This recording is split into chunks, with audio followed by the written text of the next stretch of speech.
দুদেশের পুলিশ যে বলছে মরদেহ পাওয়া যাবে না, তাহলে ফরেনসিক হচ্ছে কিসের এবং হত্যার মোটিভ নিয়ে আর কিছু আপনি জানতে পেরেছেন কিনা আমাদেরকে জানাবেন। সিলন ফ্যামিলি ব্লেন্ডের কড়ালিকার আর সতেজ সাদের পারফেক্ট ব্লেন্ডে স্বপ্নেরা মেলুক টানা। দেখুন, এই খুনের ঘটনায় একাধিক গাড়ি ব্যবহার করা হয়েছে। সেই সব গাড়িতে যে ফিঙ্গারপ্রিন্ট এবং ফুটপ্রিন্ট আছে সেগুলি কিন্তু যারা ফরেনসিক যারা তদন্তকারী আধিকারিক রয়েছেন তারা বিশেষজ্ঞরা সেই সব সংগ্রহ করেছেন। এমনকি যে ঘরে খুন হয়েছেন সেই ঘরের ফ্রিজে তার দেহে অংশ রাখা হয়েছিল, সেখান থেকে পর্যন্ত রক্তের নমুনা এবং দেহাংশের নমুনা কিন্তু তারা পেয়েছেন। সেগুলো পরীক্ষা, ফরেনসিক পরীক্ষা এবং টেস্ট কাজে পাঠানো হয়েছে।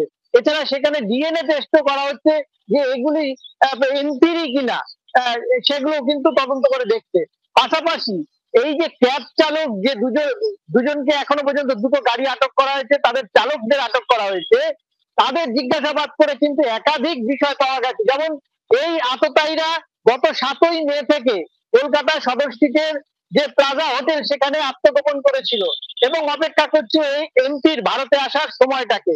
এবং তারপরে তারা কিন্তু এই নিউ টাউনি কলকাতা বিমানবন্দর লাগা A2 একটি পানশালা আছে, সেখানে তারা তার ষড়যন্ত্র অর্থাৎ হত্যার ষড়যন্ত্রটা সেখানে সংগঠিত করে।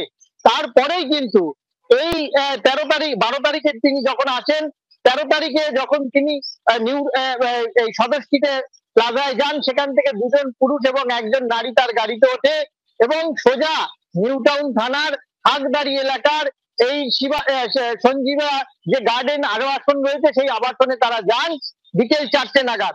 তারপরে কিন্তু নিখোঁজ হয়ে যান সাংসদ এবং তার যে গতিবিধি সেটাকে বিভ্রান্ত করবার জন্য তার একটি মোবাইল সিম নিয়ে পাঠানো হয় বিহারের গাজিয়াবাদ, অন্য সিমটি পাঠানো হয় বেনাপোল অর্থাৎ পেট্টাপোল সীমান্তে, যাতে তদন্তকারী আধিকারিকরা বিভ্রান্তের মধ্যে ঘুরে বেড়ায়।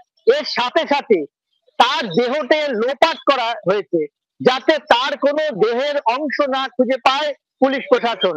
তদন্ত নেমে হাড় হিম করা একের পর এক তথ্য কিন্তু সামনে আসছে তদন্তকারী আধিকারিকদের।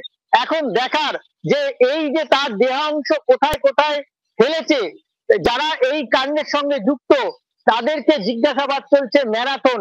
মূল যে এই যাকে এই খন্ড খন্ড দেহখণ্ড করেছেন তাকে জিজ্ঞাসাবাদ করছে, সে কিন্তু কোথায় কোথায় দেহাংশ ফেলেছে সেটা উদ্ধার করা এখন সম্ভব কিনা সেটার মধ্যেও কিন্তু দ্বন্দ্বে রয়েছে পশ্চিমবঙ্গের সিআইডি এবং যে স্পেশাল টাস্ক ফোর্স গঠন করা হয়েছে তাদের আধিকারিকরা।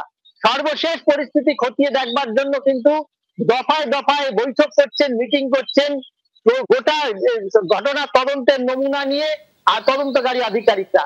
সরকারের তরফ থেকে কিন্তু সর্বশক্তি দিয়ে সর্বোচ্চ চেষ্টা করা হচ্ছে। সুকান্ত, অনেক ধন্যবাদ আপনাকে।